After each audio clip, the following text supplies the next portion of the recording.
فرعون نے کئی 100 سال حکومت کی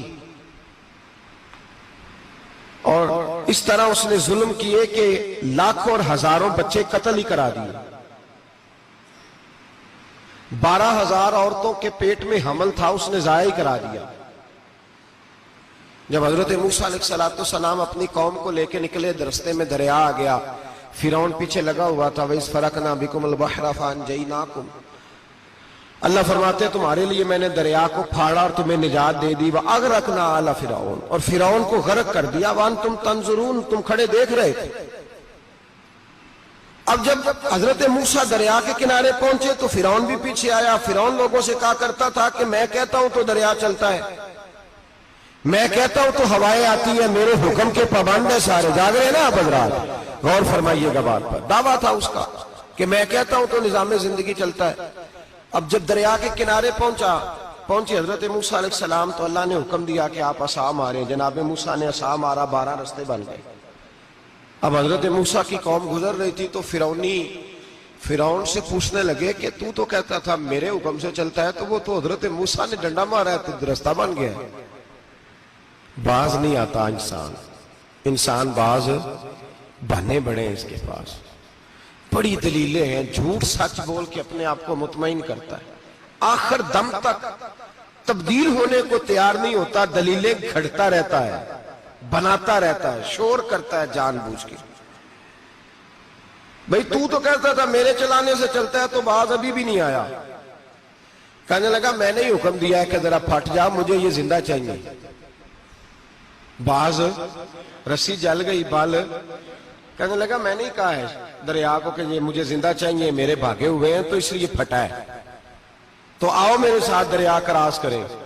تو پتا تو ان کو بھی تھا نا جتنا تو رب بنا ہوا ہے, پتا تو تھا, سارے جانتے تھے. کہنے لگے تو پہلے کراس کر, اگر تو بچ گیا تو ہم بھی پیچھے آتے ہیں. اب چاروں ناچار. ایک روایت تو یہ ہے کہ یہ جب خدائی کا دعویٰ کرتا تھا نا, تخت پہ بیٹھا ہوتا تھا, تو ایک دن حضرت جبریل آئے اس کے پاس انسانی شکل میں. تو کہنے لگے میں بڑی دور سے آیا ہوں تو ایک مسئلہ پوچھنا تھا. کہا پوچھو. کہنے لگے ایک غلام تھا کسی بادشاہ کا, تو بادشاہ نے اسے تھوڑی دیر کے لیے ایک علاقے کی سربراہی دے دی. کتنی دیر کے لیے ہمیں سربراہیاں ملتی ہیں؟ کیوں جی, تھوڑی دیر کے لیے ملتی ہے نا.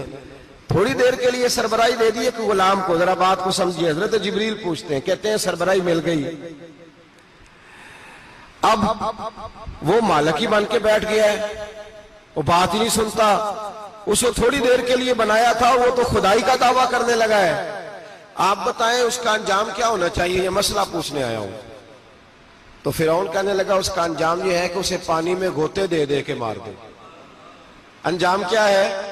بولیے کیا انجام ہے؟ کیا انجام ہے جی؟ پانی میں. اللہ اکبر, اپنی سزا تجویز کر رہا ہے. اس کی سزا کہ اسے پانی میں گوتے دے دے کے مارو ظالم کو. اسے تھوڑی دیر کے لیے بنایا تھا اور وہ چھائی گیا ہے, قبضہ ہی کر گیا ہے. حضرت جبریل کہنے لگے جی آپ لکھ کے دے دیں گے؟ کہنے لگا لاؤ لکھ دیتے ہیں. لکھوا لیا. جناب جبریل رکا لے کے تشریف لے گئے. اب جب فرعون دریا میں آیا نا تو اللہ نے حکم دیا مل جا. جب دریا ملا چیخنے لگا تو حضرت جبریل آئے, کہنے لگے تیرا ہی فتویٰ ہے, یہ تیری سزا ہی ہے نا, ہم بھی بڑی سزائیں تجویز کرتے ہیں. یہ جھوٹا ہے جی, اس کا تو فلانا علاج ہونا چاہیے, تو اگر تو جھوٹ بولے تو یہ فلانا بڑا جاور ہے جی, اس کے ساتھ اس طرح ہونا چاہیے, تو اگر تو یہ کام کرے تو جو سزا تو لوگوں کے لیے تجویز کر رہا ہے تو اپنے بارے میں بھی سوچ. اب جب گوتے آئے نا, آخری وقت دیکھا وہ فرعون جو کہتا تھا میری مرضی سے دریا چلتا ہے. علامہ ساوی نے تفسیر ساوی میں لکھا ہے, تڑپ کے رونے لگا. جب یہ مزاج ہے, ایک دفعہ اوپر آتا ہے آدمی جب دریا میں جاتا ہے, اوپر آیا تو چیخنے او میرے حواریو خدا کا واسطہ مجھے بچاؤ. کہنے لگے تو کہتا تھا میری مرضی سے چلتا ہے. بے بسی ہے, تڑپتا ہے, روتا ہے. وارث شاہ مان کری نہ وارثاں دا, رب بے وارثہ کر کے مار دائی. تڑپ رہا ہے, چلا رہا ہے, کوئی مدد کو نہیں پہنچتا. اب جب آخری ہوتا آیا تو کہنے لگا آمنا میں رب موسیٰ و ہارون, میں موسیٰ کے رب کو بھی مان گیا, ہارون کے رب کو بھی. اللہ نے فرمایا نہیں, اب تیرا ماننا قابل قبول اس وقت ماننا تھا جب تجھے مہلت دی تھی، جب تو جوان تھا. بڑھاپا آتا ہے، بیماری آتی ہے، جوان آدمی بیماری کا شکار ہوتا ہے تو کہتا ہے یا اللہ ایک دفعہ صحیح کر دے، میں ساری پڑھا کروں گا، ایک دفعہ ٹھیک کر دے، میں مسجد میں رہوں گا، میں اگلے سال اعتکاف بھی کروں گا، میں ساری تراویحیں پڑھوں گا. تو اس وقت پڑھنی تھی جب تجھے مہلت دی. صلی علی